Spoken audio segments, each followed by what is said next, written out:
If you're enjoying Gems with Sean, follow the show. We're just getting started. Welcome to Gems with Sean, a show about beat digging, records, and other things. Today, I'm joined by Shotgun Shima. Welcome to the show, my friend. Hey, thank you, Sham. Really appreciate it. You are a record collector, a DJ with a fantastic ear. We met a couple of times. I knew we'd have a great discussion. Yeah, I don't remember if your shows were on already, but I want to say the first time we met was at Cratery in Toronto this past year. So, and it was very short actually, and I know it was kind of hard because it's just a world when people are, a lot of people, a lot of records. So, but yeah, I really appreciate being on your show finally and meeting you too. Yeah. Good thing we get to talk now. I mean, meeting at a convention is good, but Yes. it's short, right? It's short. And, as time goes on, it's not that easy to have a 1.5 hour conversation with someone as an adult. It just becomes less common, right? So Very. that's why I like doing this show, because we really get to talk. So it'll be great. Yeah. You are based in Sacramento. Am I right? Correct. Yeah. Born and raised in Sacramento. I always like to include I'm a Yonsei, which is fourth generation Japanese generational, in Sacramento. Can you That's tell me more? important to me. Yeah. Yeah, no, I know it is. Yeah. It's interesting. And also, I have to plead ignorance on this. I was not aware of that term. Can you say it again, and can you define it just for everyone so we know what you're talking about? So it's just the number, translated in Japanese. So Yonsei. So Issei, Nisei, Sansei, Yonsei. So I'm fourth generation. I have nieces now that are Gosei, so they're fifth generation. It's important for, at least for me and the West Coast Japanese people, because in internment camp, it's just a great identifier. So the first generation is my great grandparents. Obviously, second generation is my grandparents, so on and so forth, my mother. So when I look at the lineage of my family, or, Japanese people look at their family, then there's a lot of pride there, a lot of rich culture there. And knowing always where you came from. I know other groups of people probably use something along the same lines. But yeah, the Japanese, or at least I think of it, I use the generations. Like, I'm fourth generation. My grandparents are over here. This is what they went through in the internment camp during that time. So that's all very important to me. And that's why I'm here. That's why I'm able to collect records, be a DJ, do my work, because it's all because of them. They didn't have anything, obviously, then. And so our generations have things now, and it's all because of them. So, I mean, that's fascinating. Thanks for sharing that. yeah. I think it's important, and it just shows a lot about you. It's a lot of information I didn't know. So thank you. Cool. And I have a feeling that theme is going to come up again in our discussion. Probably. Yeah. What was around you growing up from a music standpoint? Yeah. So during that time, sort of the nuclear family was still something to achieve. So I remember, my parents lived in an apartment, and then they moved into the suburbs, 4-bedroom, 2-bath. They made it, I guess, to an extent. But my father had, we would always call it a music room. And inside the music room was turntable, tape player, records, and there was a drum kit. My father is if you go to YouTube, but he's a by hobby a guitar player. So, anyways, that's where I first saw records: Earth, Wind and Fire, Rick James, Confunction, Ozone. My dad's favorite drummer was Buddy Rich, so there was a lot of Buddy Rich. Have you ever YouTubed Buddy Rich's rants and stuff? I've not. Oh, I guess he was like a crazy, uh, as being like a producer or whatever. So, anyways, YouTube that. But yeah, so Buddy Rich, well, yeah. So Buddy Rich was his favorite drummer. So anyways, there was a lot of records and tapes in this room. And then my parents got a divorce at some point, but the music room stayed. And so that became my, one of my rooms, and all the records, actually everything actually stayed except for the drums. So I sort of really kind of inherited all that at an early age. So that's where really I get, and I don't want to say then I was a record collector, because there was only like the three mediums, right? Really, records, tapes, no CDs yet, actually, and 8 tracks. And so that's in radio, but those were the only ways you're able to get music. So, but anyway, that was my first introduction, is the music room, all the records, and leaving the turntable and all that stuff. I mean, I think the way you described it, it's like a certain importance was placed on it. So it stayed important to you. I mean, Yeah. an important room to you for multiple reasons beyond what was inside. Yeah. I would say you may not know. Oh, you actually may know. Most Asian families, education is like stressed. But what's different with my family or my parents, they didn't say go be a doctor, go be a lawyer. Don't, you just need to go to school, meaning like when you graduate high school, you need to go to college. So I had to figure all that stuff out by myself. But kind of what you're saying, I, I think I was okay, I need to go to school, but this music thing is really cool. And it's so crazy because I always go through my mind of, maybe I could have done something in music. I don't know during that time, or if it was, going to happen. I mean, I know now you can do things with music and actually make a living, make money. But yeah, so I kept it more as a hobby. I kept it more as something like, this is something else that I do in life besides like going to school and doing other things. So yeah, it's very significant. Obviously, obviously, it's very significant, right? All right. All right. So what happened next? You have this room, some family Yeah. changes, there's music. Yes. Yeah, music.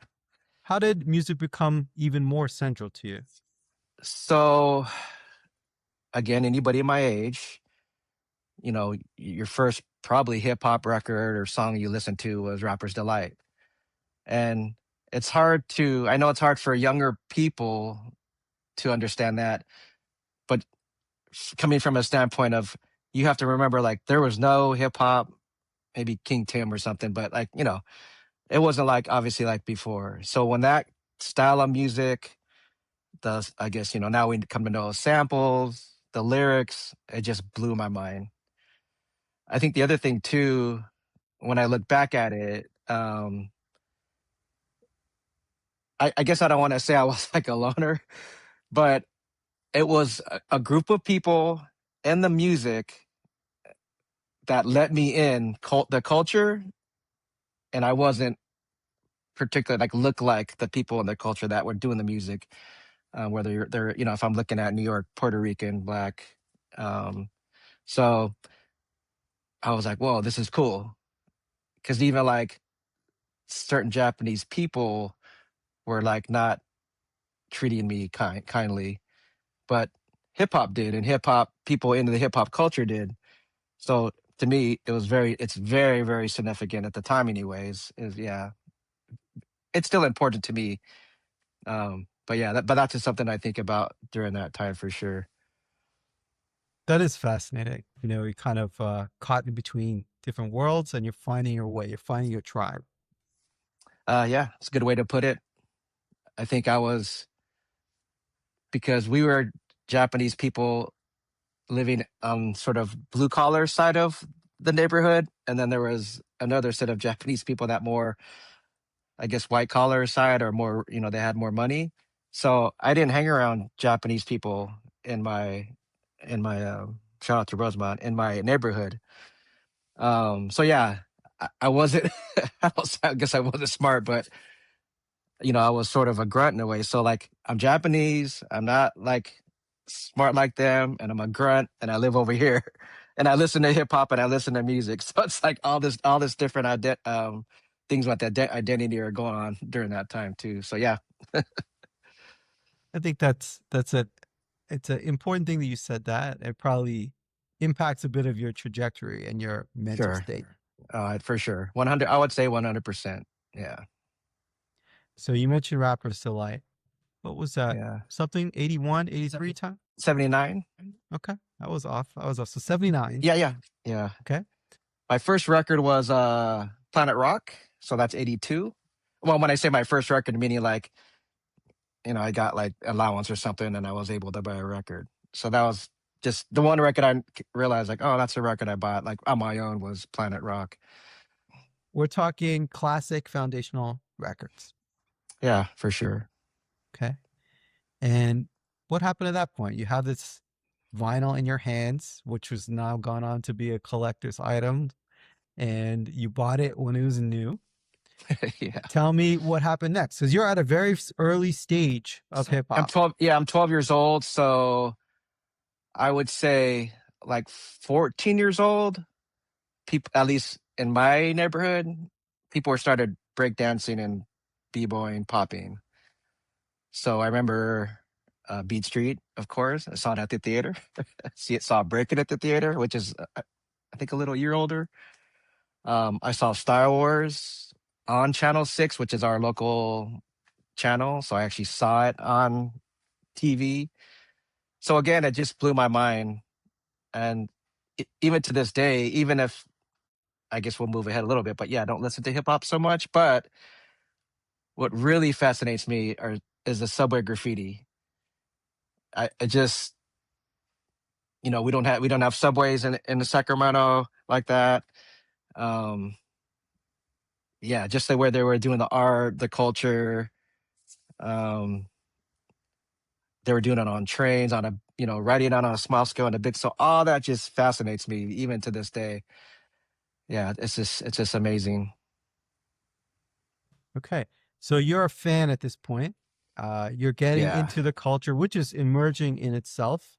You were in true. Sacramento, right? When did you decide to make music more of a focus for you? I I think it has always been because even after that, I got into skating, so I was buying records. So that's when I was buying records more that I can remember. So like Agent Orange, Dead Kennedys, um, yeah, those types of records. But I think when it came to like collecting records, I think that was more well. There's an argument of it's not called the golden era of hip hop because golden era is before people call it the golden era, but and then like 91 and 90 like in that time frame when I was like consciously like okay I want to get music that nobody has, so I would again no internet, so I think it was Source maybe. You send a self-addressed staff envelope to Tape Kings, they sent you a catalog back, and then you send you send it back saying I want this tape, this tape, this tape. And so that's where I first heard like Stretch and Bobbito, and they were playing music that was not really.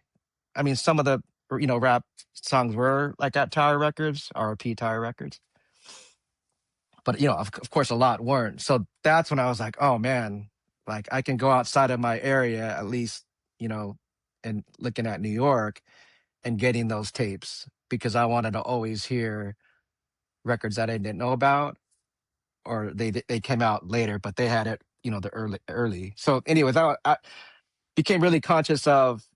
I didn't call myself a collector then, but I was collecting now, like tapes, um, and I was buying records, yeah, for sure during that time. So, anyways, that's where I was very conscious of sort of the collector mentality was around early '90s. What kind of artists are we talking at that time were you into?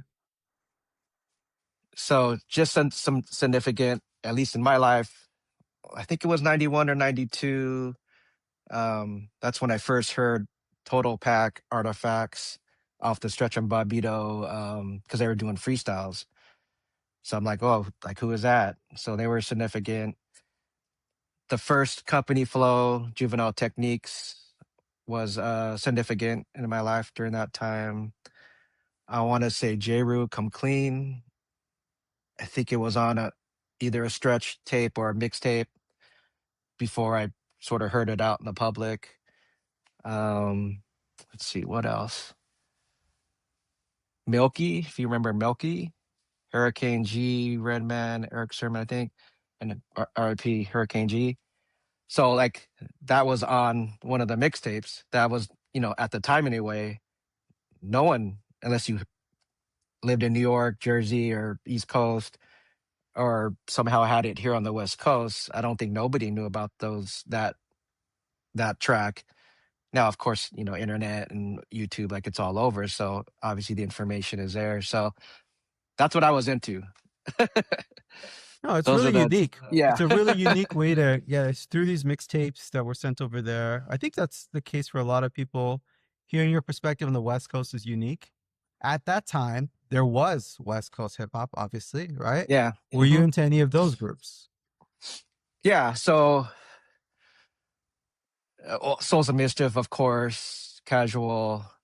I don't want to say it's like their first time, but I remember the Gavin, if anybody remembers the Gavin in San Francisco. So that's when I first saw Souls of Mischief. And I want to say that was 1992. And that was a little before 93 Till Infinity came out. Uh, I think I forgot it was maybe A plus, whatever, through a tape.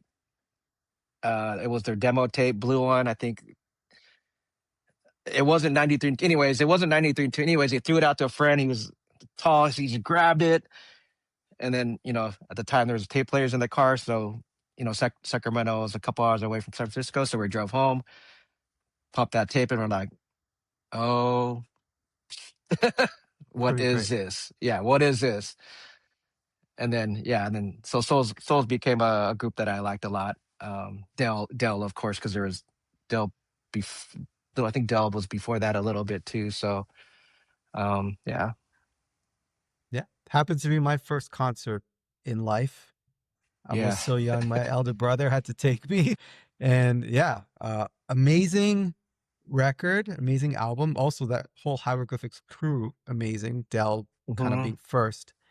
Yeah. And really great if you want to learn about older records, as in, I wanted to find out all the samples. I was reading the hmm liner notes, and some of them they listed, some of them you would find out, right? And that was like a key record in making me want to learn about all this older music, at least a pivotal one to me. Nice. Who was it? It was Dell, Souls. Who was at the concert?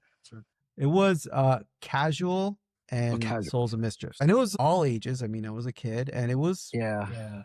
it was pretty packed in Toronto. A place called Party something. Party, I forgot what it was called. It's closed now. And many of the people I went to at that show, I'm still friends with them with them now. It was a long time ago. But it was a great show. Really cool to see them. And when you're a kid, you're fixated on everything. So I'm studying the lyrics, trying to understand what they're saying because it's this Oakland slang, right? And I was like, what does that even mean? And the way they spoke, Dell, especially all of them, they had a really unusual style of speaking, which I was fascinated with. And it was awesome and really great music. Still holds up today. Yeah. I didn't know Toronto had a scene like that until I watched the Play the Record documentary. I haven't seen it yet, but Toronto had a big scene like that, and a big, Yeah. So yeah, big scene like that, and big concerts too. A lot of concerts. yeah, because they, obviously they're talking about records. So talking about getting all these records and they will sell out. And well, that's pretty. I mean, of course, I guess now, like, yeah, of course, Toronto had a nice, big, rich hip hop scene, but I didn't know. So when I saw it, I was like, oh wow, I guess it just sort of prefers that. Yeah. I mean, that store, Play D Record, was where I bought the T-shirt. In fact, I had to Oh yeah, save up my literal lunch money. I mean, I couldn't. Not that I was poor family wise, but for me to buy a T-shirt that was $20, I mean, I didn't have the money. I would have to it's a lot. get it It's a as a lot. kid, right? So I would skip lunch and get it, right? So Yeah. it was really cool. I remember just like looking up at that T-shirt, thinking like, oh, you know how cool it would be to The have three that. eyes and then Yeah, the yeah. it's like the best T-shirt ever.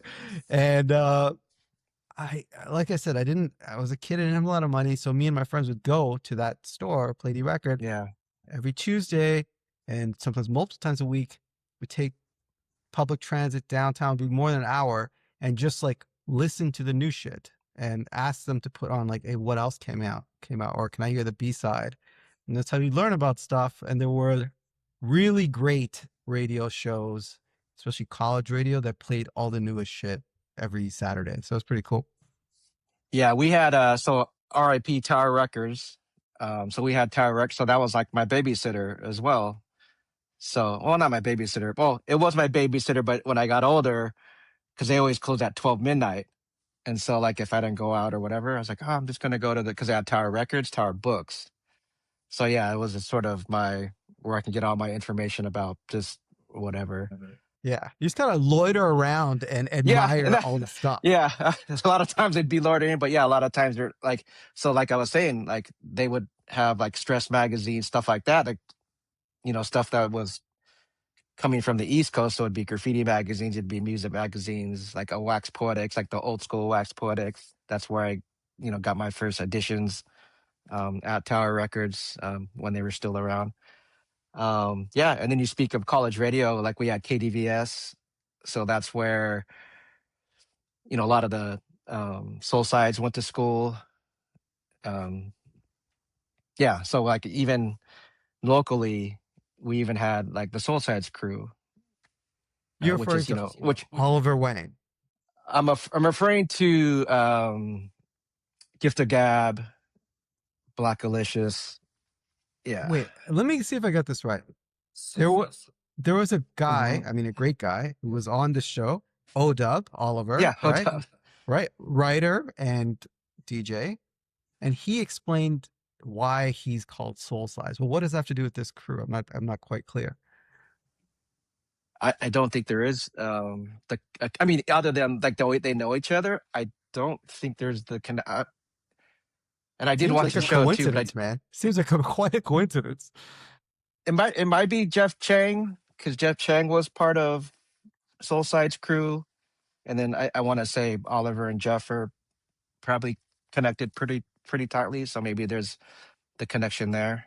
Okay, I'll message Um, him. We'll see what's up. Great yeah, guy, great guy. but yeah, so there was Jazz Bo, who was like, on college radio, DJ Shadow, like, so all those guys were also coming from at least, the KDVS, the college radio out here in Davis. So that was also significant too. Yeah. Okay. I mean, you come from great backdrop, a lot of underground music. You have this Yeah. curiosity to find out. You're not exactly taking on the most pop interests, right? You're into a lot of underground music. Would you agree with that comment? I would agree. And it took me, so when the Puff area happened, and you're right, because it did take me to another part of like hip hop, which would be like underground hip hop, like the Raucous label, Fondulum label. So I started buying those records when I didn't want to, buy Puffy records or whatever at 96 or 97. I feel is sort of the time when rap or hip hop sort of kind of diverged into like different, subcultures, I guess you'd say. And so, yeah, I took the route of being like, those records aren't worth much. Some are not worth anything at all. But at the time, for me, it was like a place where, like, oh, I'm gonna go this way and buy these records and listen to these records. Um, yeah, you're right. I don't. I guess I didn't. Maybe because of my personality and how I felt like I was being treated before. Like I just wanted to be a part of something that mainstream didn't wasn't a part of. Because I A bit guess of maybe a it felt safer. I guess you'd say, yeah. counterculture streak. I mean, you like to be a part of a group. I mean, who knows? Yeah, I Sometimes, think it's the counterculture part of it too, for yeah, sure. Yeah. yeah, yeah.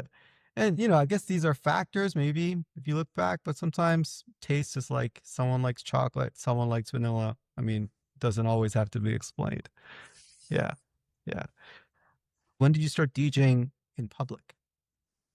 Oh, so that was probably, I think, around the same time, early aughts, like early 2000s. Uh, of course, before, like in that 90s up until then, I was DJing. Well, I was the bedroom DJ. I was making mixes, making tapes, not necessarily selling them, but maybe giving them away, or saying, "Hey, this is some new music that I have. Let's listen to it." Um, Maybe it coincides with being sort of shy, I guess. But yeah, for some reason, early odds 2000, I was like, "Yeah, let's give it a try." you know, What kind of venues did you start playing out in the first place? Like, what kind of places were you playing? I want to say it's like before like a rap show or something in Sacramento. So it was mainly, like an opening DJ kind of thing. Even I wasn't, so it was like the opening of the opener DJ. So I was like, opening for that DJ. Um, yeah. So I really feel like what do you say it? Paid my dues, I guess, because I really took all these small steps into like being like who I am today, which, I'm not a famous DJ obviously, but to get to DJ certain things that are super cool, like at like a cool bar or even like a club or whatever. I feel like I've come a long way, because I came from being in my room DJing, by myself. Uh, Yeah, you certainly are doing it. I mean, you are DJing, you yeah, are traveling DJing, you're yeah, playing right. what you want. People know who you are, and it's an underground scene. I mean, it's a very specific scene, but in that scene, you are known for sure. Okay, You are. I could tell you that's all. that. Yeah. Yeah. Well, I'm gonna go So to Toronto. yeah, I mean, you're traveling to Toronto. I might see you there. I might Yeah, see you there. So yeah, I'll ask you a question, get your yeah. point of view. Okay, What is the difference between a DJ and a record collector to you? I don't want to get in trouble. So the way I It's look just at it us is, talking. No one's yeah, listening. yeah, no one's gonna listen to this, right? Um, is it the not the Venn diagram, but it's like the bubbles, right? So like here is like the DJ maybe or a record collector, and there's all the different bubbles that maybe there's a record collector and then it sort of touches the other bubble. So you can be a record collector and not a DJ. And actually nowadays, obviously, you can be a DJ and not even touch vinyl. And as a matter of fact, some DJs, um, like I say, oh yeah, I'll just say that, terms record or vinyl, and they'll say, what's that? So of course I sigh, but of course at the same time, it's like, well, yeah, I understand. Probably don't, they might not know anything about a record or vinyl, but they know what a controller is. They know what, Serato is. They know, what digital is. So I, I think, and then even within that, there's separation. There's some other bubbles where the lines touch or whatever, but that's normally the difference, I think. How do you feel about that? You said it in kind of a, let's say, you gave a definition, right? Yeah, Say yeah, your yeah. point of view. Yeah.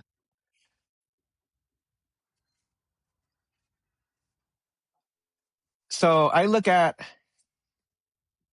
collecting culture.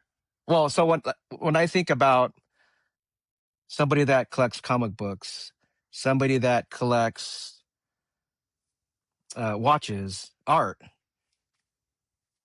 even in that instance, those instances, there is either the connection or like disconnection of something that's they're collecting that's authentic and somebody that collected a bootleg or something that is inauthentic, and I maybe throw it back to you and just anybody else, but like they have guidelines, whether they're soft or hard written guidelines of, what this culture entails. So if it's record collecting, there's a portion of people that want the rare records, meaning they want the first pressings.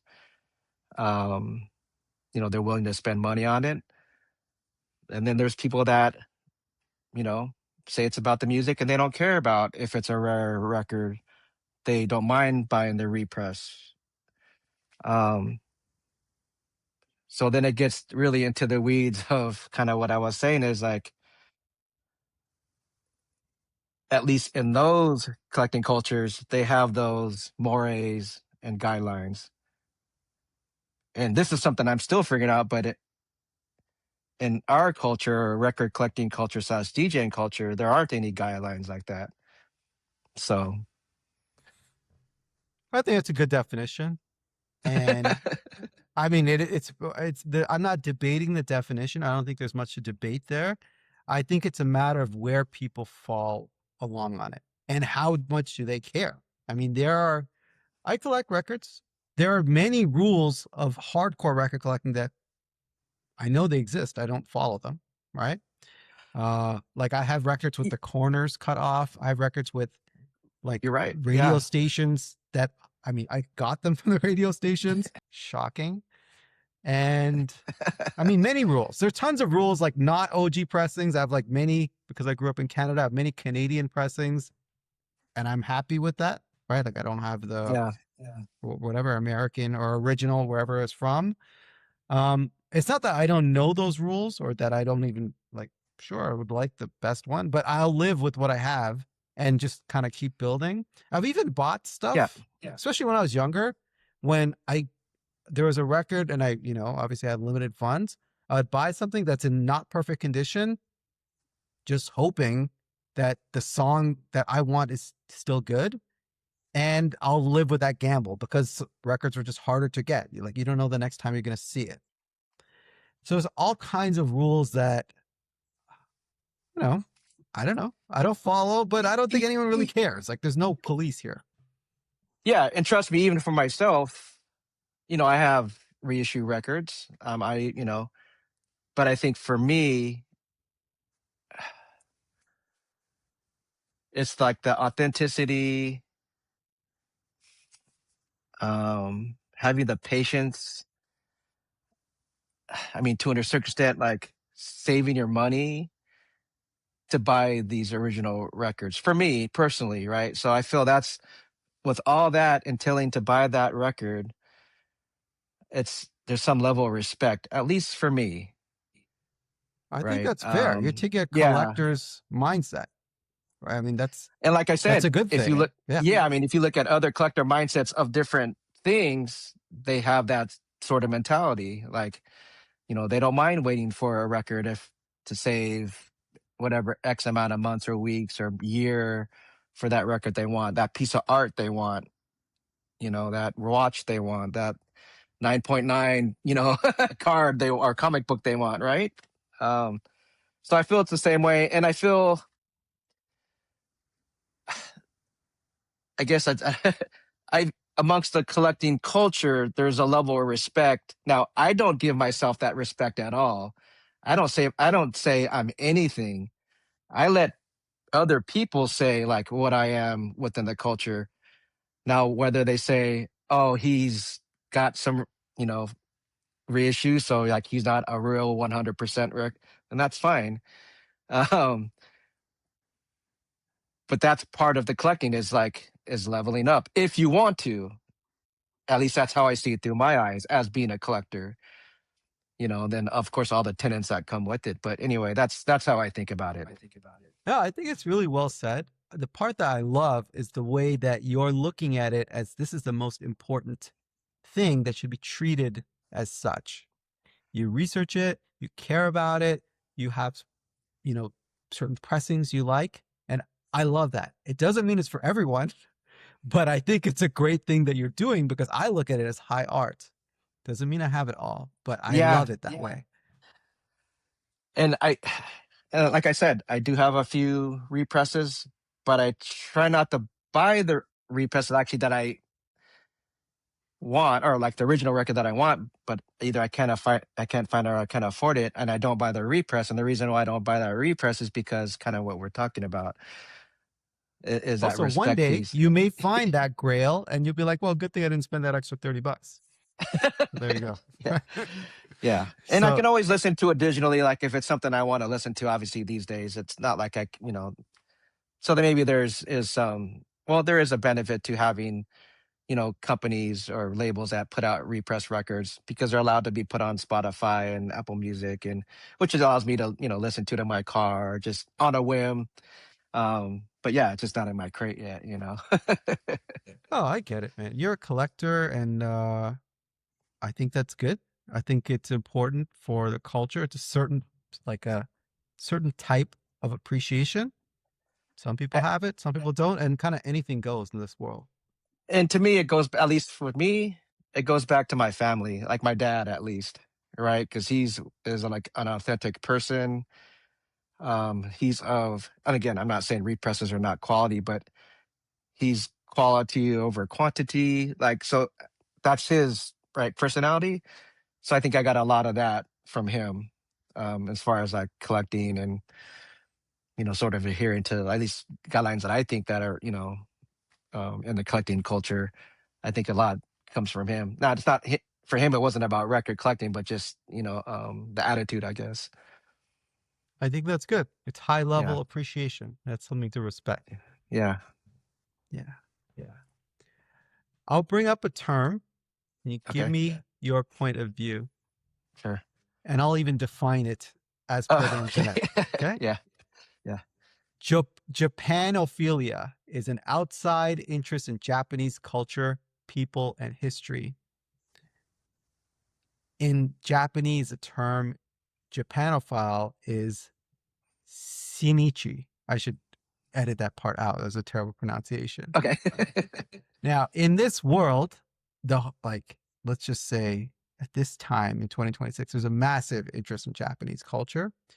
In the record Yeah, world, even more so. yeah. As a person of Japanese descent, Okay. what is your impression on this phenomenon? I right fan. I think it's great. If you're talking, I mean, of course, there's different angles we can look at it. The record collecting angle, like the city pop angle, I guess. I think it's great.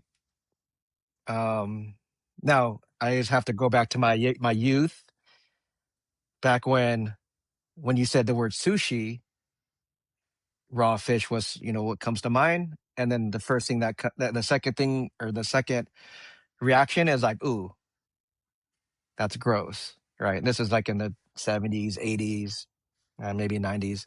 But as now there's an appreciation for sushi, and there's a sushi restaurant literally, on every corner in every city in the world, and it's beloved and loved. So I think that it's the same way with the city pop music. Maybe people don't like it just because, it's just sung in Japanese. So I do like the appreciation of, because a lot of the Japanese, at least with city pop, like their ranges from, comes from like American music, I would say, obviously. So yeah, I dig it so much. And it's always a running joke between, myself or just myself, but like the Japanese were taking our records back in the 90s and 2000s and even in the 80s and taking it back to Japan. So that's why I go to Japan, grab those records back and be like, bring it back to the US, bring it back to the homeland. um, Uh, but yeah, I do appreciate people, love Japanese culture, whether it's the food, whether it's the records, the anime actually is another thing, right? So that's another thing. So yeah, I like it. I mean, the reverse is like, being prejudiced against like, an Asian person or Japanese person. And, obviously, which, happens still, but there is now, even now, more of a love for the culture, for sure. Japanese culture. I don't know if that answers your question, but yeah, it answers the question. However you answered it would be yeah, answering I the guess question. yeah, that's my answer I for felt it. it. Yeah. I felt it's worth Yeah. asking. Yeah, I mean, I didn't even know you were Japanese until we started talking. So I'm glad we talked about it. It is something that crosses my mind because I'm oftentimes researching Japanese music. I've been to Japan. I loved it.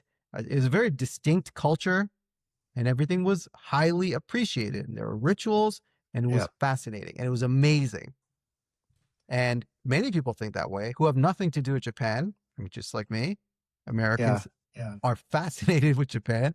I just thought it's worth asking because I wonder at one point if this becomes a negative thing. I don't know if it is or it isn't. I just figured it worth bringing up with you.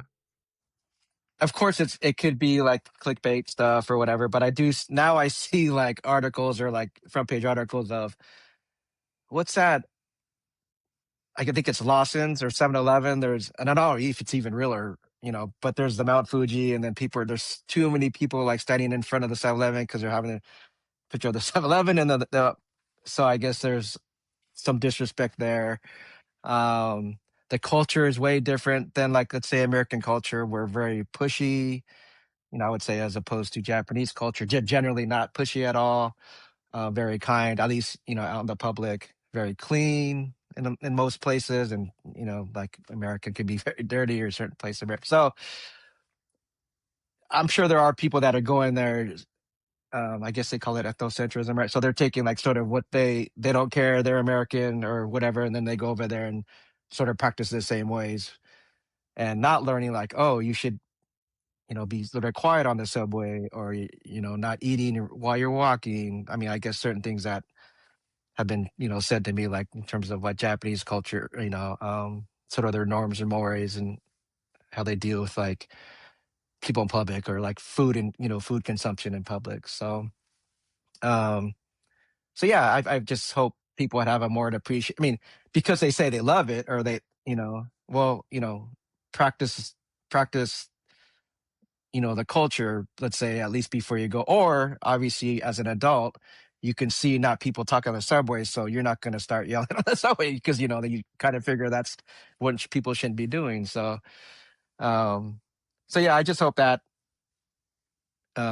because people now, are going to Japan, now, that there's a bit more respect there.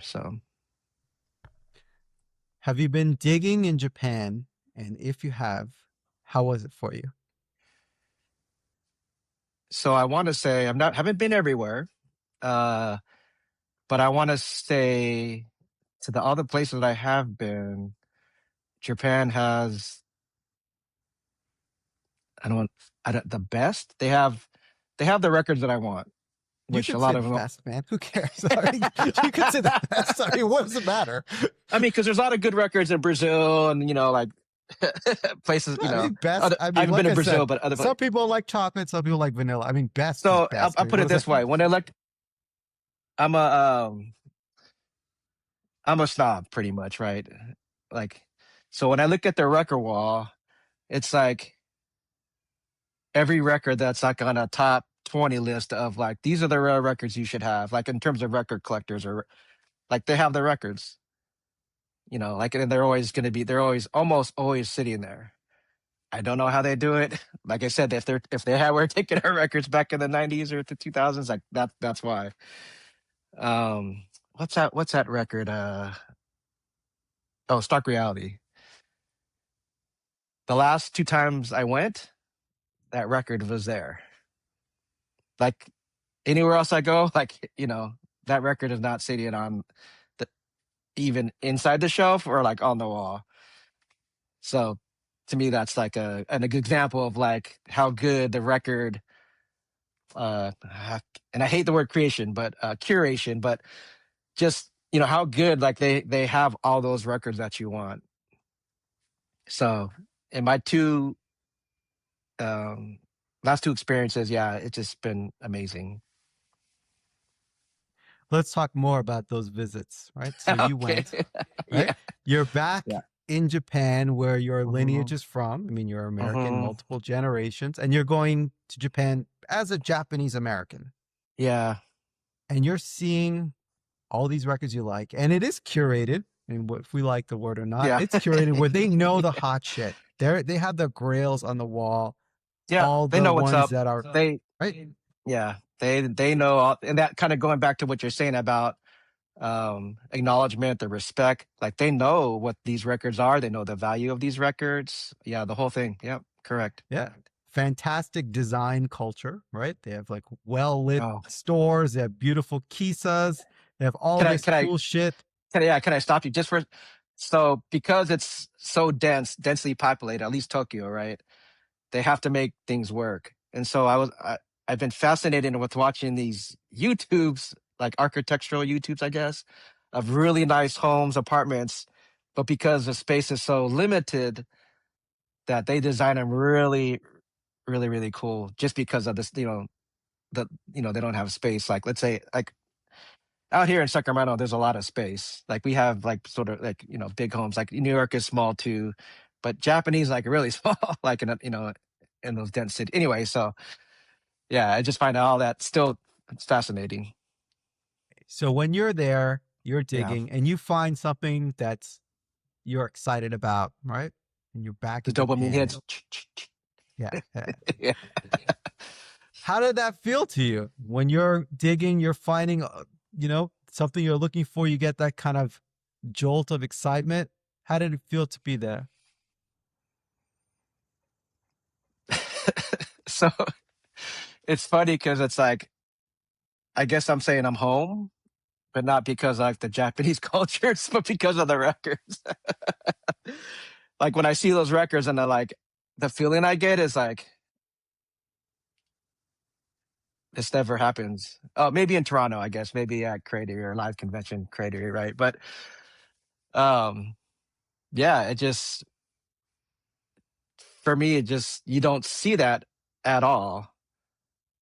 So it is like I was gonna say the Wizard of Oz or something, but yeah, yeah, it's like a kid in a candy store, like a true kid in a candy store when you're looking at that wall or looking in, you know, through the stacks and be like, you know, now I have to really look at my budget, see what records I can buy, and all that kind of stuff. So, um, it's weird too, like in terms of Japanese culture. When I went, I don't know. I guess it really hasn't hit me yet. Like being, you know, American, Japanese American, and then actually going to Japan.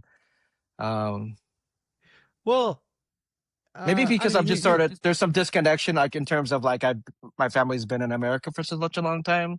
yeah. I mean, That could be it too. But I think in your answer says something about you, the way you identified with digging culture. It is a culture. I mean, once you're in a record store, you kind of know what you're doing anywhere in the world. You look at what's are kind of the best records there. Sometimes you talk to the guy in the record store, you befriend them, get the recommendations. I mean, yeah, that is a culture for sure. so that's yeah, and that's part of it too. Is and I think even in general with at least with the record collecting culture is the community. So like I know we go to Japan or I go to Japan, but like I like Toronto a lot because I met a lot of people. Well, I met you there, obviously, so that's cool, right? So, but I finally met like because I knew about RC with his records, Conception Records, right? But obviously, I didn't know him until until well, Live Convention slash Cratery, and that's where I met a lot of other people too.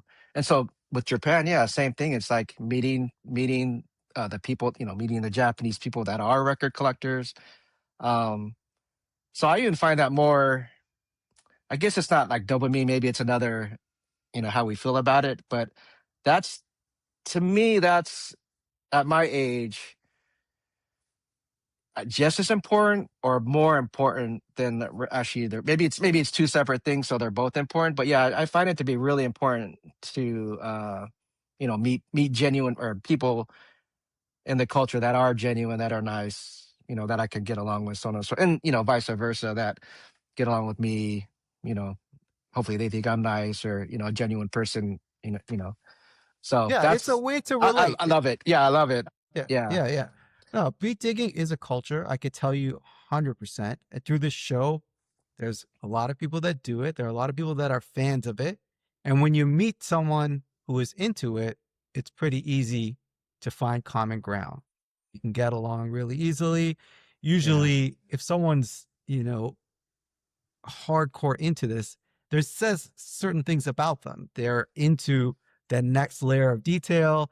They usually yeah, really yeah. appreciate art, sometimes other things besides music. Uh-huh. Mm. It's quite easy to get along. I mean, this is my life doing this show. I meet tons of people, both Yeah, online and talking to them, and it's the best. It's part of the motivation for starting this show. yeah, and yeah, I love it. It's great. Yeah, live convention slash cratery. Uh, well, yeah, not the only, but yeah, I did meet. I have met a lot of people there actually, and that's hence that's why I'm going back. And that's why I will be back for the convention. I'll go to DJ, in the week. So that's where that's where it all sums kind of up what we're talking about, as we were able to travel. What's crazy, like fun fact, I didn't get on a plane until 1996. I was 26 years old. But since then, yeah, but since then I've been to, Western Europe, Toronto. I mean, of course, no humble brag, just kind of tell you the story, but So that's not multiple, humble bragging, sorry. I'm just saying, like, I never thought I'd be in Toronto, let's say 5, 6 times, or go to Japan, multiple times. Like, not being on a plane since, or starting in, 1996. So, yeah, I mean, that's a lesson learned, I guess. Like, hey, life always can start at any time, in terms of like kind of what you want, or sort of what you're thinking about it, if it's going to be like with travel or anything. Yeah. So anyway, Yeah, it's crazy since I then. Yeah. fully agree with that. No, like I said, talking on this show, you talk to people and they go through different phases of their life. It's always cool to hear how people reinvent themselves, and that can be around anything. It could be financially, could be mentally, it could be any Yeah. kind of way. And this way, you found your kind of thing you're interested in. You travel around it. You have friends through it. You have community through it. You're one of the Yeah. main dudes when it comes to hardcore record collecting. And you just did that. Just you So decided to. the Japanese humbleness of myself is like, well, if there's that spectrum, I'm still learning. I'm kind of down here, and I see a lot of people that I look up to actually, in the record collecting game, and I'm like, oh man, your collection is so insane, and you know, bow down, and let me learn from everybody. Well, whether it's someone like, I guess that someone has more than me, and then maybe even someone has like a little less than me, let's say. Like there's always a lesson somewhere there. Um, I think but yeah, I think but like, sorry, and one that's more thing. So yeah. that's why I let people identify, me. Not I'm saying I'm the record collector. People look at me and say, okay, what kind of person is this guy in the collection game? So if they do say like I have a lot of records, I guess I have a lot of records. I think that's very humble of you. I think it shows it's an endearing quality you're drawing from your Japanese background. It's a good quality Probably, for yeah. anyone. Yeah. And I'll just say you have a lot of records. I could tell you that. Yeah, And and I could say it to you. yeah, yeah. So yeah, people do say, yeah, like I either have a lot of records or I have rare records or whatever, and that feels good. That feels good too, right? Because that's part of what I'm striving is the wrong word, but like if I'm in this culture, it is nice to say like, oh yeah, you are part of the culture. Doesn't matter like if you have more than me or less, but yeah, I consider talking about me, I consider you to have rare records. So the other part of or not the Japanese part of it, but the other part is like, and this is in my life, like is patting myself on the back, like yes, I have a shitload, a shitload of records of all different genres. Um, and I like to participate in this culture. And, to some respects, yeah, like I am, I guess respected in a lot of ways too. So yes, I'll take it all. I'll take all that. Yeah. I'm happy to give you that respect. Yeah. I'm happy to give you that respect. Yeah. Absolutely. Thank you. One thing is you have an excellent sense of humor. We often message online and you are the stat man. You Oh put shit. those Okay. Discog prices on the records you play. I was like, man, what is this shit? And then also, firstly, it sounds great. And then I had no idea it was that expensive. So I think it's a So hilarious thing you do and informative. yeah, so I didn't start it. I had to ask my friends because it just happens kind of so fast, like the moniker of Statman or whatever. I guess I hate name dropping, but so my friend Jared in Santa Cruz, I think he said it.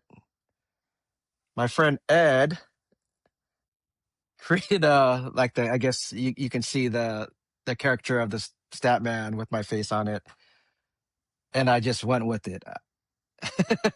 So now, It's but funny. It's great.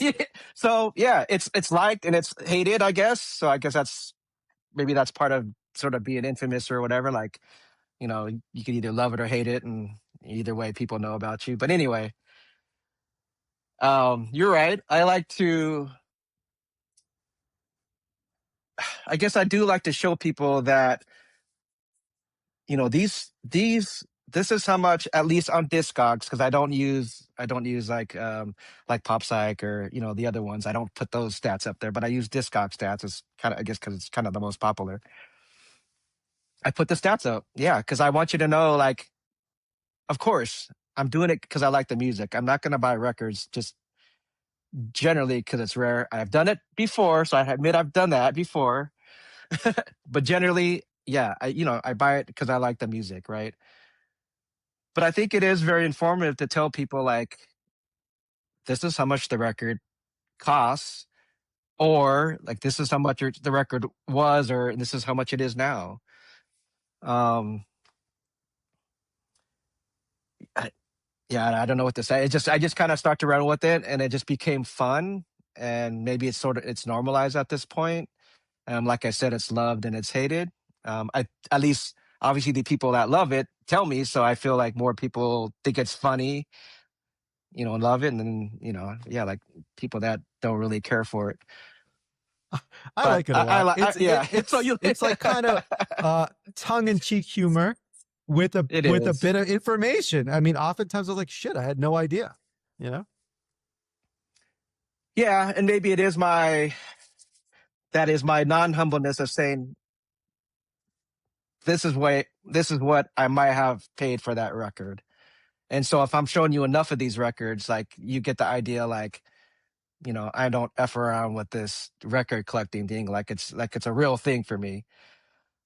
Like, and like, obviously a lot of other people, right? Like, they again, they spend their time and their money. I mean, who travels to Japan and goes by, well, I don't want to say how much I spend, but X amount of dollars on records, um, and then come back when someone says, "Oh, what'd you do in Japan?" I said, "I went record collecting." Like, you didn't go anywhere else? I go, I mean, I did.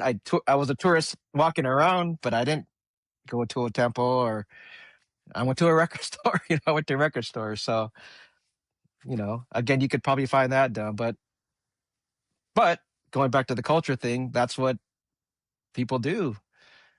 Or, the collecting culture thing, that's what people do. So anyway, yeah, Statman is No, cool. I like it. no. I'll just pause you Yeah. on that. Okay, yeah. I think what you described about traveling and records, I think it's just good that you said it, because I think like what you just described is my dream trip. I've done it, maybe not that much. I probably did other things too, but I love digging around the world in different places, finding even like pressings from another country of American music. It just looks cool, right? And you see different typography, different pressings, and ideally, you find something from that country and you're excited about it. That's the best feeling in the world. It's my dream to do that everywhere on this planet, and to do it with all the money in the world. I mean, what you just Yeah. described is what half the people listening to the show, that's what they want to do. Okay. Well, So it's a good thing. I'm on to something then. Oh, you're onto something. You're onto Yeah. something. I mean, Well, it's I want to keep growing this show, and the way that you're explaining how much you appreciate it, there are more people like that, and it yeah, that's influences good. other people to be like that.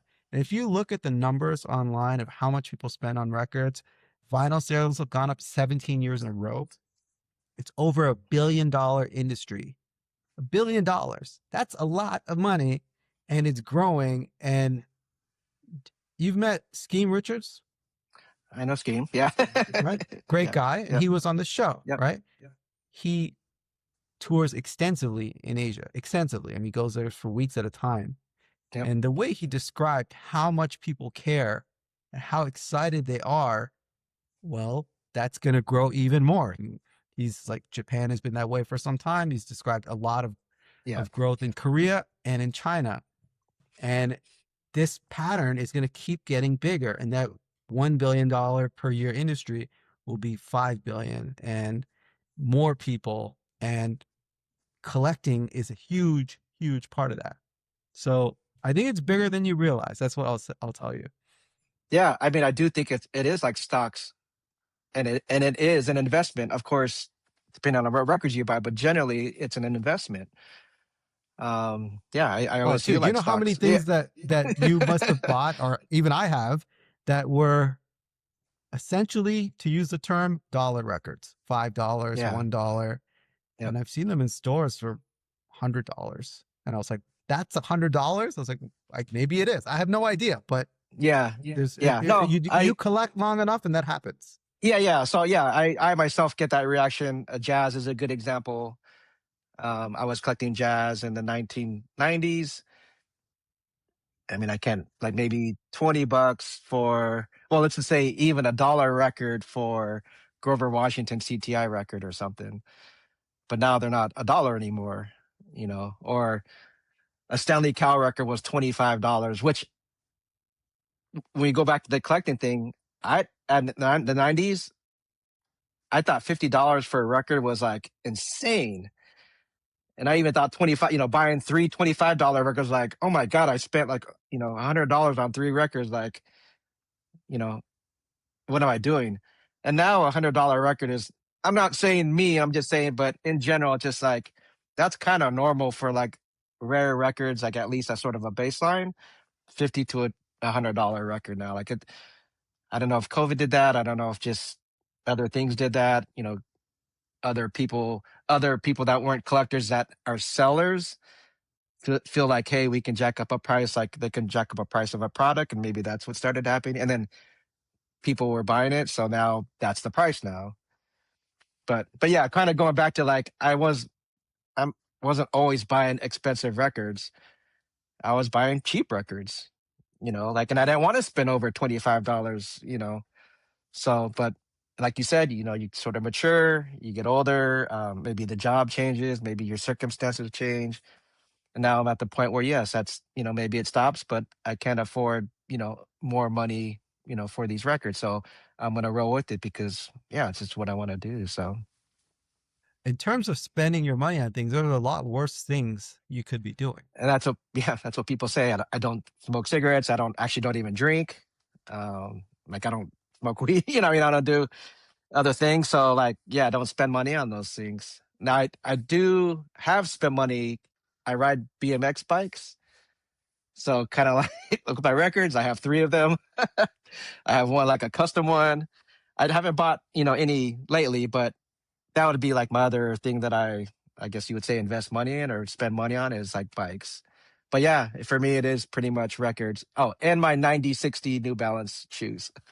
Those aren't Very expensive, but I just nice. like that. I just like, yeah, I just like that style. So I buy whenever I can find a color that's pretty neutral for my age. Like I'll buy the 9060 New Balance. So, but yeah, records is what You I buy have your pretty much. hobbies, you have your passions, and that's a good thing. And none of these are, I would say, they're quite non-materialistic passions. So I think it's pretty Ye- commendable of you. I think it says something good about you. yeah, I guess so. Yeah. Yeah. All right. We've covered a lot of great topics. I find the best way to get to know people is through talking about music. Our next segment is drop a gem on them. It's a word association game. I'll Mhm. name a record, a place, a person. You tell me what comes to mind. It can be a feeling, an experience, a personal story, anecdote, really anything. Are you ready? Let's do it. Yeah, let's do it. Souls of Mischief. Make your mind up. So I wasn't into, which I am now. I've come to terms with. So I wasn't listening to Bay Area gangster rap, the Click, E40, because around that time all these groups were coming up in the Bay Area. So as I said before, at the Stone in San Francisco with the Gavin, when I first heard Souls, it just almost blew my mind. And I guess it blew my mind because I guess I was New York centric. I don't know if centric's the right word, but sort of I liked things were coming out in New York, the style, the music. So not that Souls weren't New York, but they were the closest thing, right? The way they dressed, yeah, the music wasn't really talking about like gangster stuff.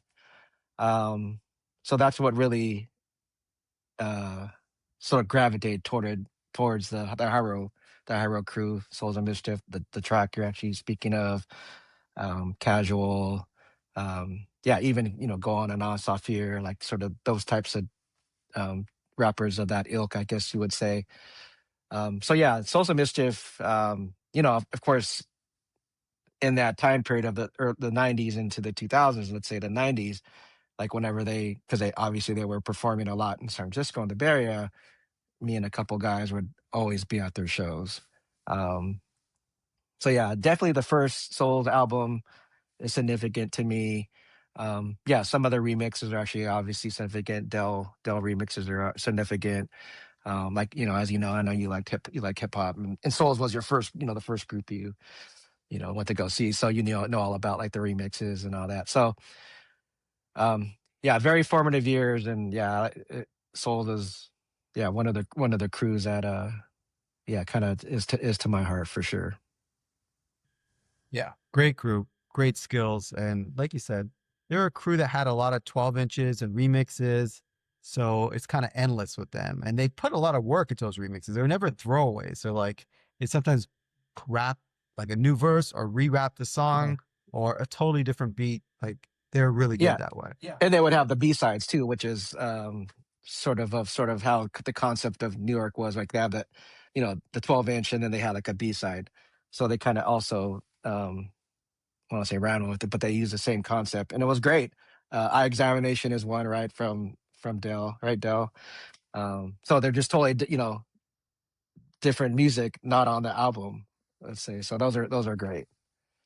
So those are yeah, and those are the one of the things I talk about because at the time anyway, DJs were buying or either buying or getting 12 inches from like record pools, right? So if you weren't a part of a record pool or a DJ or like a friend of a DJ or, maybe you are into, collecting records, but if you were sort of the general public, maybe unless it was like the Wake Up Show, the K-Mail Wake Up Show during that time, like you probably not going to hear Eye Examination. Now, of course, again, everything has changed. So things are on the internet, YouTube, whatever, but so that was another way of sort of separating yourself, sort of from being a collector slash like, oh, know more than sort of the average person because you're, getting hold of these sort of B sides and remixes that weren't available to the public normally.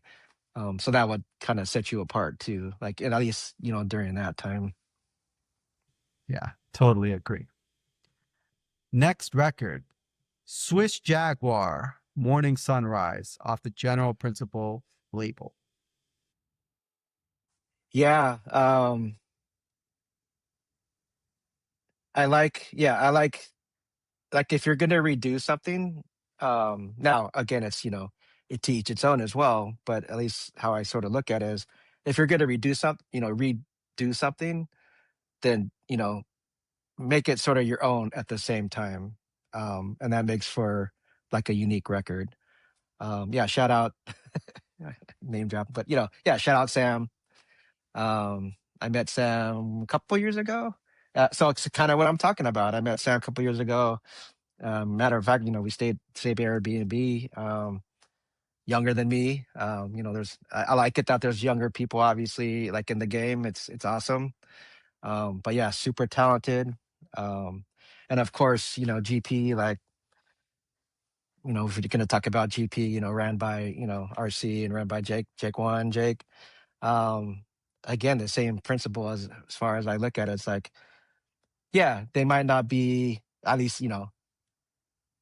with this thing they're doing, like it's maybe more of a labor of love. Maybe they're it's profitable, I guess, if you want to use that. But to me, I look at it as like it's something that they want to do, and something that they want to put out. Like these groups, they want to put out like Swiss Jaguar, um, you know, for example, even the new one too. So yeah, I love the record. I love you know what they're doing with their other records that they put out. Yeah, because again, it's of the ilk that I like, right? And even a few other records actually are kind of expensive now, so that's another thing that's kind of cool too. I like that as well. But yeah, great label. Uh, yeah, and Swish is dope. Very very talented. Great label, great music, and it's good to see let's say new vinyl come out and be appreciated that way. Yeah. Yeah. New vinyl. Yep. Perfect. Next record, Father's Children, Hollywood Dreaming. Do I have? Oh no, I have another Spinna CD. So I heard that from oh, it's the Strange Things CD. What's the CDs they BBE? So BBE I they don't know where you do you hear it from a mix CD? Is that where you first heard it? yeah. So it's from a mix CD that Spinna did on BBE, and I could be totally wrong. There's many CDs, but anyway, that's where I first heard that record. Um, yeah, I don't know. I think it's just really catchy. So, which is why I think it's very popular. That's one thing. It's funny. I because it was like sort of popular. I guess popular amongst record collectors. That I didn't buy the record until 3 years ago. I was in Memphis. I think it was Shangri La that I saw it on the wall, and I was like, oh, well, it's here. So, kind of my motto is like, it's here, I'm here. That's kind of my motto when I'm buying records. Like if I like somebody, that. I I'll like ask that. myself, or somebody asked me like, hey, should I buy that record? I go, well, it's here. Like, I mean, that record is not super rare. You can find it, but like it's here though. So I might as well just grab it off the wall and buy it. So anyway, it's here. I'm here. So yeah, I saw it. I think it was Shangri-La in Memphis. So that was 3 years ago, I think. So yeah, I finally bought it. Yeah, such a good record. There's a couple gems on that record too. But yeah, Hollywood Burning is like, um, actually, what I do want is the 45. I don't have that. I know that record is really expensive. I don't know if I want to pay that much for that record, unless I get some kind of deal or whatever. But yeah, I do want the 45 of that. But yeah, that group, that record is great. Yeah, great record, classic record. I really enjoy that. Next record, Glass Bead Games, Clifford Jordan Quartet. Yeah, so with my jazz journey, I don't remember. I definitely was after high school. Maybe I'm gonna date myself. So maybe like 88 or not 88. 88 is when I graduated. Maybe 89, 90, 91. I took a jazz class in community college. Now, I didn't listen to Clifford Jordan then, or I did, but it wasn't the spiritual jazz Clifford Jordan. But that introduced me to more jazz. Like I knew about jazz, like with the records at home from my dad's, but I didn't get into like jazz heavily. Like, I guess I knew about like Grover Washington. But anyway, like I learned more about Miles Davis and learned more about John Coltrane, and that's sort of where I started. And I guess like with anybody that either collects records or listens to music and kind of takes the progression, um, then it became, well, what else, can I look up, besides like modal jazz or straight jazz? And, then you get into the Grovers in the 70s, the CTIs, and then you kind of graduate. Then you start to graduate like towards like the Strata East records, the Black Jazz label records. Yeah. And then Clifford Jordan, um, I think is it John Coltrane is the name of the track that I like. Yeah, that's a Um, great song. Yeah. I yeah, think yeah. the So songs are all named after different it, artists, different different, jazz artists. yeah.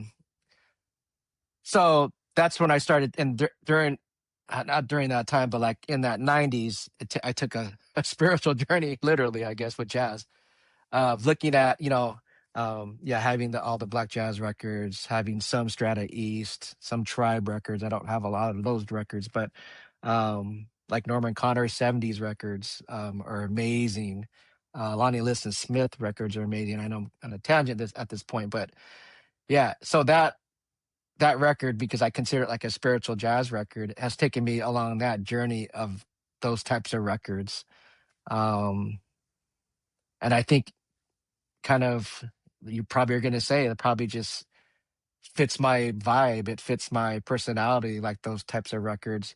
Like I think if I know we're not going to talk about this record, but like Ramp Daylight is like a really perfect example of like when I listen to that record, it of course, if you're having a bad day, it's like one of those records that do sort of lift you up, right? Because of the lyrics, because of the music, sort of knowing how I even got that record. Then was just, that's a, the Ramp record, which is a crazy turn thinking about that record. Um, but yeah, I realize I do like classic Coltrane, classic let's say even Blue Note records, but John Coltrane, Glass Beads, like that song or that record is like, oh my God, like that's the sound I want, like in jazz anyway. Now, of course, I've, even graduated to a sense of, because I was, oh, well, I was collecting, I was buying like, I guess Quiet Storm Jazz in the 90s, 2000s, Najee's, those records too, which is not spiritual jazz, like 70s spiritual jazz, but I kind of was going along that path of like it's sort of similar, easygoing types of jazz. But yeah, that's one song. Coltrane is one song that's like, man, this is one I could just kick back and chill, and then like don't have to think about anything for a few minutes. Yeah, so great record, great record, and great label. Yeah. I like the way you describe your kind of journey with this music. I would say I was similar. I started off with simple stuff, CTI, getting into Blue Note. And then as time went on, I am massively into spiritual jazz, modal jazz, even well-known names, like you said, like Hank Mobley, John Coltrane. These are popular, even Miles Davis, but they have so much stuff. They have so many recordings that you could really stay in this world for a long time. Yeah, And in terms of my mentality, that's where I am, just whatever, as a person. So I really love black jazz stuff. And I'm still yeah, kind of learning it. Like, it's not like I've heard these names for years, but I'm still absorbing this music because it's pretty deep, right? And also, not to mention, just from a collector standpoint, these records are very costly. So you're not just like yeah. randomly buying this shit. I mean, you got to Nah, know, like, you're going to spend X hundreds of dollars on a record. yeah, yeah. You should know what you're getting. At least at my stage of Yeah. life, I'm not like taking a gamble on something that costly. Well, Yeah. yeah, because back then, when it was, if an expensive record was $25, but now they had the $5 of like a Hank Mobley record, I would buy it. But yeah, but that was good because I was able to figure out like, well, I do like this and I respect it, but I'm not going to really buy any more of these records. Not, doesn't matter the price, but I actually like these records. And kind of what we're talking about, those records are $25 then. Now they're $100 or $200, and it's just insane. So it's just like now you got to kind of redirect like where the budget of where your budget's going to go to, and because at this point, as of course with you and all the record collectors, like what you want on the want list is just so vast now. It's like, well, you know, even though in Japan they have all these records on the wall, it's like, well, yes, but now I like these kind of records. So at some point, I guess I'll come back to that, and hopefully, they either stay the same price or they go down, or you get a deal, or whatever the case. But yeah, I like these records over here. Um, Yeah. but oh yeah, And well, about the price, I think it's fine. The prices are high. I mean, yeah, I'd like a deal, but when I think about it, like there's record dealers, they have to make their money. I'm kind of glad this music is treated with such importance, and I respect that. Now, yeah, I'd say in different stages of life, I took tons of risks. I buy tons of records that I don't know yeah, what's me on too. them, right? And that is digging culture. That is a huge part of it, Yeah, the discovery. Like you don't know what's on it. Maybe there is something you like, maybe there isn't, maybe there's drums, who knows? That's less happening now. technology has changed that. Like you're able to listen to it on the whim, like really fast. You can put it on. You can listen on your phone. I Yeah, you mean, can listen on your phone, but it was something cool about just taking a risk. yeah, I mean, in the '80s for sure. I guess a portion of the '90s, if not everybody had internet, right, or even obviously like a one of these kinds of phones or whatever. But yeah, you had to take a risk, right? And luckily, your records were cheaper at that point, so you could take those risks. But my question to you is: do you listen to free jazz, or do you appreciate it to an extent? To an extent. To an extent. I Yeah, would say I'm not in that zone. I would say, the line between spiritual jazz and free jazz, there's a difference, but I'm more in you're the right. spiritual And jazz world, right? and sometimes it's kind of intersects a little bit. Yeah, Sometimes, yeah. like in The some of same the artist could do both, yeah, right? yeah, yeah, Like I would say John Coltrane later records, They're free jazz. And I cannot absorb them the same way, but I don't say that they're bad. I'd say that's Yeah. not where my head is at. Because I look at him as like, he's a genius. It's up to me to figure him out.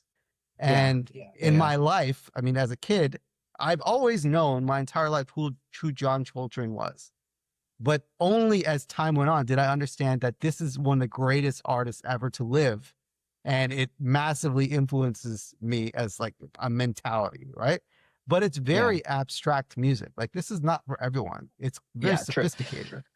So Yeah. I would say free jazz. I respect it, but it's not in my rotation. No, I'll be honest. Yeah, with it's you. just a question like to ask if we talk about jazz with people, like it's kind of the one that, like, you know, because I think, and that my answer would be around the same. I appreciate it.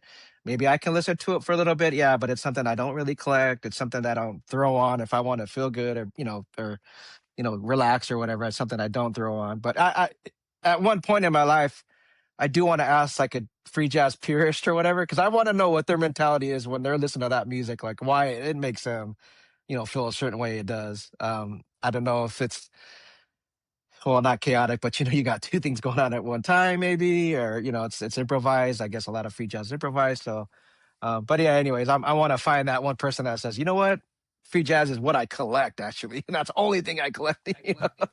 I'm sure there are people like that. I Yeah, feel like I know yeah, a of person course. like that. Like, There's if there's a jazz purist, there's going to be a free jazz purist as well. Yeah, hell yeah. yeah, Next record, leaving the jazz world a little bit. yeah. You Can Fly on My Airplane. Song Teach Me How. There's actually multiple songs on that record. Yeah. I don't have that record. And I hate that I don't have that record. And I hate that record is so expensive now, like so expensive. It depends who I talk to. It could be within reach to buy it, but yeah, I'm not gonna buy it for like an insane discog price or you know. I do hate to say to inform you that I do have the repress. Because it's so good. I mean, I and don't of even course you have can. that. I listen to Okay. it on Spotify regularly. It's over here somewhere, actually. Yeah, I want to. I want to say Numero put it out. Oh, I guess maybe you can look that up, but I bought it. Yeah, I bought it at Groove Merchant when it came out. Um, and yeah, and who knows? I could have. I mean, the record is so rare though, so that's another thing. It's just kind of funny too, because with some of these rare records, it's like you can't really just pluck them off a tree. Like even if you wanted it back then, like you might not. You're probably not gonna find it. So yeah, in a lot of cases, the next best thing is to buy the repress. In that case, because the record is so good, the album is so good. So, I think that's a record. it's a common thing that people who don't collect records don't really quite understand, because they're like, well, there's the internet, you can get anything. The reality is no, absolutely not. Just because it's somewhere exists, there's just a rarity to these records, and you can get it. You may be paying way more than it's worth, right? Like as in Yeah, significantly more, as in sometimes hundreds of dollars more, like 50% more, right?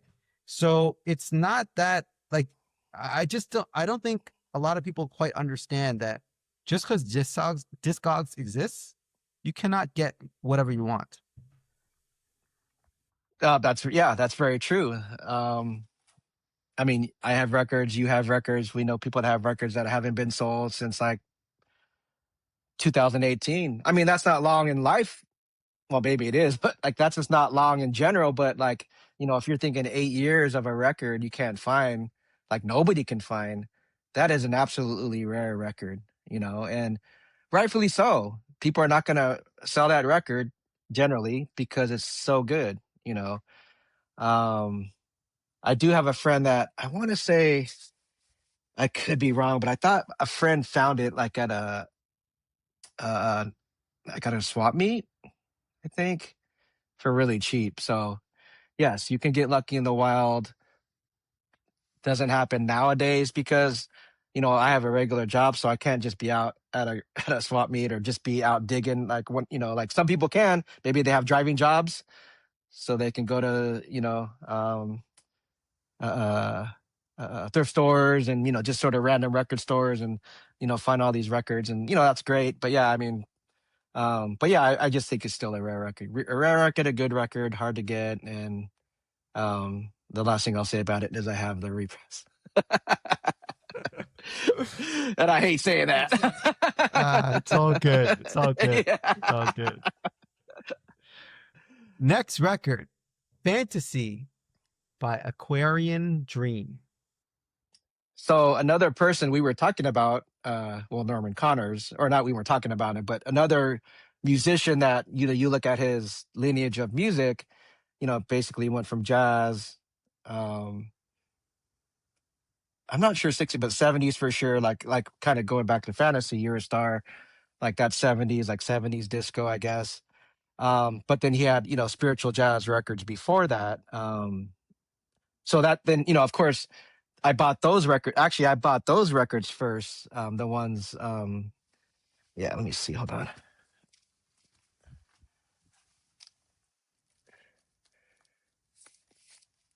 Yeah, it's the one off Cobblestone. Like these records here off Cobblestone. Like, for example, these records here. Yeah, Dance of Magic. So, these are like 70s records, spiritual jazz records. And then when you come into, 78, 79, 80, like I have where I was sort of shitting on 80s Norman Connors records and those records, like at some point going back to those records because I started to like the sound, like the, let's say, disco jazz sound, or, even like boogie sound, the boogie sound. Like, of course, I go, oh shit, like Norman Connors has records like in the 80s, obviously, Starship. And that even leads into the tangent leads into like Aggression Starship, which is like a 7-inch that's very expensive. That they do a version of Starship as well. Um, Sorry, but what yeah, was the anyways, other band that did a? aggression. Okay, So it's I gotta look it it's up. You're dropping knowledge. it's yeah. So yeah, just yeah, peep it out. It's another expensive record, kind of hard to get. But yeah, it's the cover. Which that's the thing. Record collecting sort of leads you to different tangents. Like, well, okay, you heard Starships, but there's another. Actually, there's even another Starship that I have here. That's a cheap record. That's a jazz record. Um, but so Norman Connors, yeah, "You're a Star" to me is the track on Fantasy. Um, yeah, starting to get into that disco jazz, maybe kind of along the lines with Boogie. So maybe 2009, 2010. So I wasn't the earliest to get on Boogie, but it's kind of early on. So yeah, starting to respect those records. And again, another tangent, but it's like going back to that Souls, where it's like, oh man, they were gods or whatever. And I was like, F E40 and the Click, whatever. But then going back to like buying those records like E40 and the Click, and because those records, some of those records are expensive too. And so not, I mean, obviously respecting that part of it, but like also respecting like what they were using like 80s funk. Either they was inspired or using the samples, more so for their tracks than like a Souls was. They were probably using more jazz or soul music. So anyway, yeah, it's so and that's what I love about record collecting or music in general. Is like, I guess you can be a shit talker for something and then go back and be like, oh man, like I gotta, and that's why I try not to say I well anymore, like I hate something, because you can always go back and be like, oh man, actually I don't hate that. That's great. Like for example, "You're a Star," like the fantasy record from Norman Connors. Like I was so much into the jazz records, I was like, oh, I'm not gonna even want to listen to these, his 80s records or late 70s records. But lo and behold, I'm buying, at some point I was buying all his, or, I know A Career and Dream is, not Norman Connors, but, just, um, but it's Norman Connors. But yeah, so I started going back and, buying those records. Yeah, so that's another thing. At least with myself, like a lot of the stuff you get humbled kind of quick, because you're like, I don't like something, but now I like it. Not only I like it, actually I like it a lot. Yeah, you know. yeah, yeah. So I've you're experienced a similar pattern of stuff I was into versus not into. And now let's just say my taste has evolved quite a bit in a similar yeah, way. You mentioned 80s boogie. When I yeah, listen to the stuff you put on the internet, I'm often like, wow, great taste. And I'm often learning about records I don't know. And a lot of it nice. is 80s boogie. Great Okay, choice. nice. Would you say that's your main zone these days? So, uh, yes, yeah, or maybe at least in the past maybe 13 years or something. Yeah. I mean, that's I would say that's that's a long time, but Oh, yeah, okay. 13 years, yeah. You know, I'm old, so 40 years is old to me. 40 something 40 years is a lot. Yeah, but I have been buying like 80s slow jams, which slash steppers lately. But yeah, like the 80s funk has been the last, I guess, 13, 14 years. But like I said before, when I was younger, in the stacks, whether my dad's or started buying them, Rick James was in there. So I guess we would say the Funk 101 records were in there, the Confunction records, the Bar-K records of that time, 80s. Rick James, like Rick James Throwing Down was my first Rick James record actually. But yeah, so I guess if we're going back and look at the timeline, like yeah, around the 2009, yeah, I started getting into more of like the 80s funk, 80s boogie sound in records. It's a great sound. I really like it, and I have a lot to learn about it. I'd say it's kind of in terms of what I know the most about, it's something I could definitely learn more about. Yeah, and even within that, if there's a community, like it's also like pretty small too. Um, but of course, like, you know, name drop, but yeah, labels like Star Creature has really expanded, you know, the listening experience for like the 80s funk, because they were putting out like 80s funk type records. I mean, of course, I'm gonna miss people, but like XL, Monico, like they're putting out 80s, and I don't want to miss other people, but there's other really good groups that were putting out like 80s inspired music. Yeah, around 2009, 2010, 11. That's at least that I know, starting out putting out those types of records. Um, yeah, it's a great sound, and to be honest, like I grew up more of the 80s sound than really the 70s sound. I know, like for a lot of people, 70s sound is more something that people gravitate towards too. But when I went back to the 80s sound, I like, okay, in my mind, I'm like, oh, that's what like I was listening to back then. Or, the sound. That's what I go, oh yeah, this is why I was listening to that sound back then. Um, yeah, because it became more electronic and yeah, just everything about it. Right. Next record. 80, sorry, I'll be playing 80s boogie records at 915 DuPont's. Like I'll be playing funk and boogie inspired records. I might see you there. I Yeah, might be in yeah, yeah. Toronto at that time. Yes.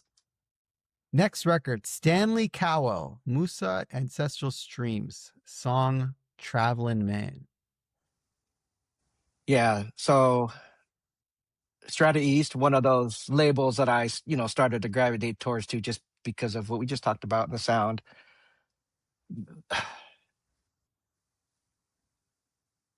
It's when I would listen to solo piano tracks, like if it was a modal record or whatever, I liked it.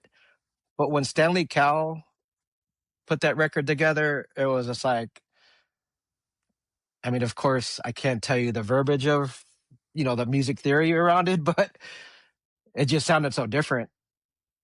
Um, I kind of look at like Stanley Cowell. I want to even say like even McCoy Tyner actually as another artist that I like that has solo piano records. If you've heard of the Piano Choir, they have two records and they're almost all piano. And it's just so amazing where you can make one instrument. I mean, it's a piano, but I'm just saying you can make it sound like it's something else at the same time. And then Traveling Man is just one of those records. Or that particular Stanley Cowell record is. And yeah, I think it was just because of the time, and the reason why they put out Strata East, I guess, not it being sort of mainstream, because they were express themselves and not be like a modal jazz album, like a Blue Note or something. Yeah, so great record. I do have that record, and that record is also, um, I don't have the price on it, but yeah, even that record was up maybe $50 10 years ago or something, maybe a little less, and now I imagine it's $100+ maybe 200, I guess. Yeah, it's a great record. He has a certain kind of special touch in the way he plays, and it's maybe not as technical as McCoy Tyner or some of the other ones, famous jazz pianists, but he's got this Yeah, kind of soft groove, and I believe he plays on the Heath Brothers record, and he has a late '70s very easy record called "Waiting for the Moment" '77, and I have mm. it, and I just put it on all the time. Like it's just so sparse and empty, and he's just doing his thing. It's a great record, great artist. Yeah, sparse and empty is good too, especially like when you're sort of processing it in your mind. Like kind of go back to free jazz. It's just like right, like solo piano is just like, yeah, there's space there. You're able to let your mind breathe, process it. Um, yeah, which is another beautiful thing when you're listening to music. Yeah, well said, well said.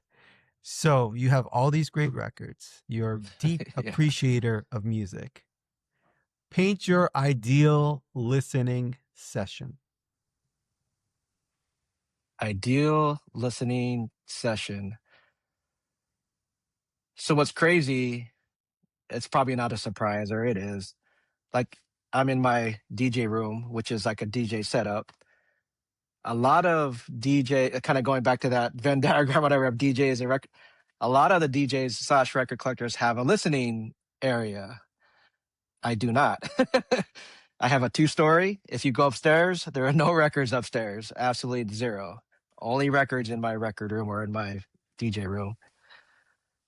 So yeah, it'd have to start off with an Ames chair, which Great I don't design have. choice. Great Yeah, design I don't have choice. it. I don't have Ames. I don't have Ames, but I like Oh, to we get said an Ames chair. ideal. It doesn't have to be. Oh, You could ideal. be Okay, yeah. right. You can say So, whatever you want. well, if it's by myself, so Ames chair. If you've heard of an Arco lamp, like it's the marble base with it's like with the stainless steel. I guess it's a bulb, and it kind of comes way out, and the bulb comes out. A nice. Not into rugs, so I don't know. So a nice rug, maybe a Macintosh, a really nice technique, non DJ technique. That's really good. Um, yeah, and then I'll have my favorite records, and I'll sort of be in the dark, but it'll have the light, the arc lamp, so kind of lights a certain area, but the rest of the place, I guess, would be dark.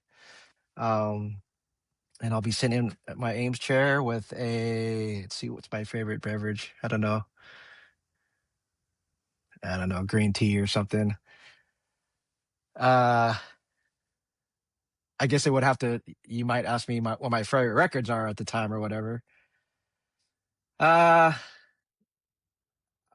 I'll have to name drop this person because he just calls this record muted horn. It's just muted horns. So Magnum, Tell Me Why 7 is such a great record to me. So that's a record I would have to be playing. Oh, well, since it's ideal, at some point in my life, that We record shows up. And then now it's not that now that's in the crates. So I played We record. Um, because that's something I can play, you know, through all the way through. Magnum is a 7, so that obviously put. I do like the Ramp album all the way through, both sides. I know it's really good. So I would have records like that. Yeah, and then I think that's because you're saying ideal, it may be a rap record or a hip hop record, but because like we're talking about is like as we age or as my what I want to listen to sitting there in an ideal setting is probably need something really more chill, like a stepper like Magnum or like a soft 70s soul, like Wii or 80s like ramp or something. So that's where probably to be the ideal setting, I guess. Listening to the records. How would you feel in that moment? If I could, if I could afford the Ames chair and afford the Arco lamp, like I probably have been retired because, or towards retirement because I'm saving my money to like buy those things or whatever. So yeah, I would feel like life in a way would be fulfilled. Because if I've done things in my life outside of the record collecting, other things I've accomplished, and I felt like if I accomplished those things or tried and either tried or have done them, and I have a nice setup like with expensive equipment and furniture concept furniture, like I'd have done what I wanted to do. So I would feel like at peace that I've done what I wanted to do, and I have these great records to listen to and relax, and I truly relax, I guess. I see nothing but life fulfilled for you, Shima. Thanks for coming on the show, brother. Yeah, thank you very much. All right. Peace. Peace. Just give me 30 seconds of your time. Firstly, a huge thank you for checking out the show. This started off as an idea in my mind to see the growth and the support from the beat digging community from around the world has been fantastic. Secondly, if you support what we do here, take a moment and join the 19% of listeners and subscribe on this app. It makes a huge difference. And my promise to you is to grow this show to make it even more of what you love, more guests, more interesting conversation, more beat digging knowledge. We appreciate your support. Peace.